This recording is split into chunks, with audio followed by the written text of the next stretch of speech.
안녕하십니까. 문플란TV입니다. 문정권이 망하는 길로 접어든 것으로 보입니다. 문재인이 조국 임명을 강행할 움직임입니다. 조국 임명을 강행한다는 것은 윤석열 검찰과 사실상 갈라선다는 의미의 다름 아닙니다. 또한 윤석열 검찰과 갈라선다는 것은 윤석열 교체를 의미할 수밖에 없습니다. 그러나 그 성공 가능성은 매우 불투명합니다. 조국은 곧 피의자로 전환될 수밖에 없는 처지입니다. 유죄 관련 혐의는 차고 넘칩니다. 그는 최근 밝혀진 것만 해도 핵심 증인에 대한 위증 강요와 협박 혐의, 딸의 허위 논문과 허위 스펙 쌓기 관련 혐의 등 여러 중한 의혹에 휩싸여 있습니다.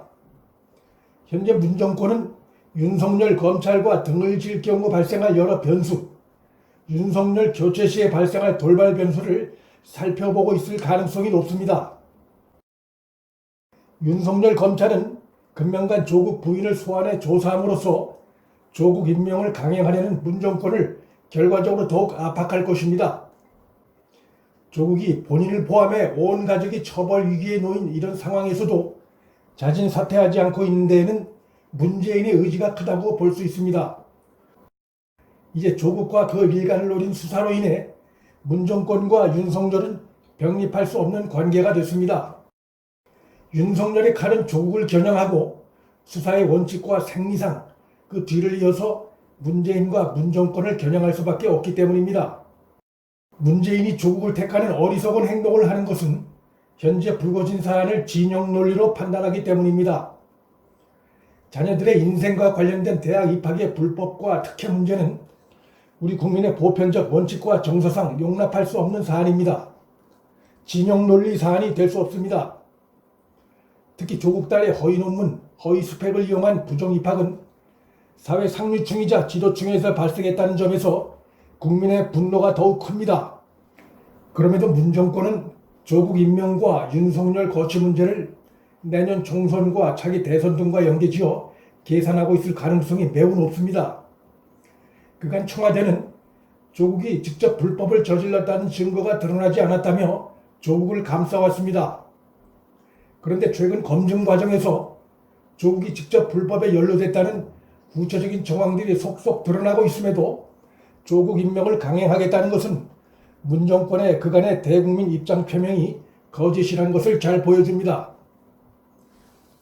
조국은 그간 단국대 의대 논문 취소는 장영표 교수의 문제이지 자신의 딸과는 무관하다는 논리를 펴왔습니다. 이 얘기는 딸은 물론이고 자기 자신도 허위 논문과는 무관하다는 것을 내세우려는 속내를 담고 있습니다. 그러나 조국의 이 논리도 이 기대도 최근 그 기반이 붕괴되고 있습니다. 장영표 교수 아들이 최근 자신의 서울대 인턴십이 사실상 허위임을 검찰에서 밝혔습니다. 물론 검찰의 추궁에 답했을 것입니다. 자신의 아들이 불이익을 받게 된 마당에 장 교수가 조국의 딸만을 보호하기 위해 조국 부부와의 스펙 품앗이를 더 이상 감출 이유가 없어진 겁니다. 조국 딸과 장 교수 아들이 함께 허위 증명서를 받은 서울대 공익인권법센터 인턴십 과정에 주도적으로 참여하고 있는 조국이 연루됐다는 것은 누가 봐도 명백한 정황입니다. 부산대 의전원 수시 부정입학 관련해서도 조국까지 나서서 제 총장에게 수차례 허위 진술을 강요한 충격적인 사실이 백일하에 드러났습니다. 이러함에도 문정권은 조국과 그 일가의 문제점을 직시하고 그의 자진 사퇴를 받는 것이 아니라 수사 중인 검찰을 비난하는 정파적인 태도를 드러내고 있습니다. 최근 청와대와 더불어민주당 내에서 윤석열과 같이 갈 수 없다, 윤석열을 교체해야 한다는 주장들이 쏟아져 나오고 있습니다. 그러나 여권은 명분이 없다는 치명적인 약점을 갖고 있습니다. 여권은 윤석열 총장이 압수수색을 법무부 장관에게 사전에 알리지 않았다는 비난을 하고 있지만 후임 법무부 장관이 될지도 모를 사람이 관계된 사안에 대해서 사전에 압수수색을 알리는 것은 더욱 이상한 것입니다. 검찰이 피의사실 공표를 했다는 더불어민주당의 주장도 사실이 아닌 것으로 속속 정황 증거들이 나타나고 있습니다. 그럼에도 더불어민주당 일각에서 패스트트랙을 밀어붙였던 좌파연대 의석수의 힘으로 윤석열 탄핵을 밀어붙일 수 있다는 계산이 나오고 있습니다. 그러나 이것은 착각이고 현 정권이 재무덤을 파는 행위일 수밖에 없습니다. 윤석열 탄핵을 추진하는 것 자체가 명분이 없을 뿐만 아니라 검찰총장 탄핵을 위해서 국회의원 절반이 찬성이 있어야 되는데 이 의석수를 확보하는 게 현실적으로 불가능합니다.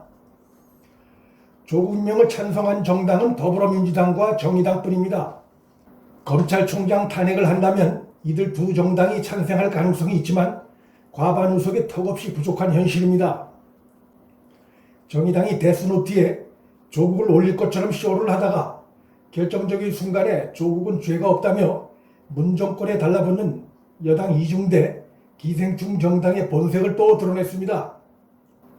문재인이 동남아 순방에서 귀국한 직후부터 청와대가 윤석열 총장을 회유 협박하고 있다는 얘기가 법조계 쪽에서 들립니다. 이 상태로 같이 갈 수 없으니 임명권자의 뜻을 존중해 윤석열 총장이 스스로 결단해 물러나 달라는 회유 협박입니다. 윤석열이 청와대의 회유 협박에 넘어갈 것 같았으면 상황이 여기까지 오지 않았을 것입니다. 윤석열은 정파색이 없는 전형적인 수사검찰입니다. 보이는 비리는 지나치지 않고 특히 공정질서를 해치는 행위는 절대 용납하지 않는다는 것이 그의 수사 대원칙으로 알려져 있습니다. 문재인은 윤석열 총장을 강제로 쳐낼 현실적으로 마땅한 방법도 없으면서 조국 임명을 강행하는 스스로 제 무덤을 파는 상황으로 빠져들고 있습니다.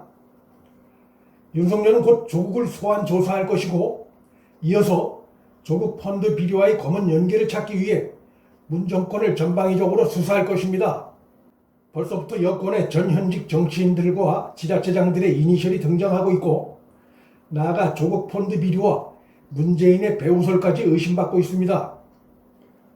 자기 편이라고 생각해 윤석열을 임명한 문재인이 윤석열을 쉽게 판단해 자기 발동을 찍었습니다. 문정권이 스스로 망하는 길을 택했습니다. 유플란TV 여기서 마칩니다. 구독 버튼과 좋아요를 눌러주시면 방송 제작에 큰 힘이 됩니다. 시청해주셔서 감사합니다.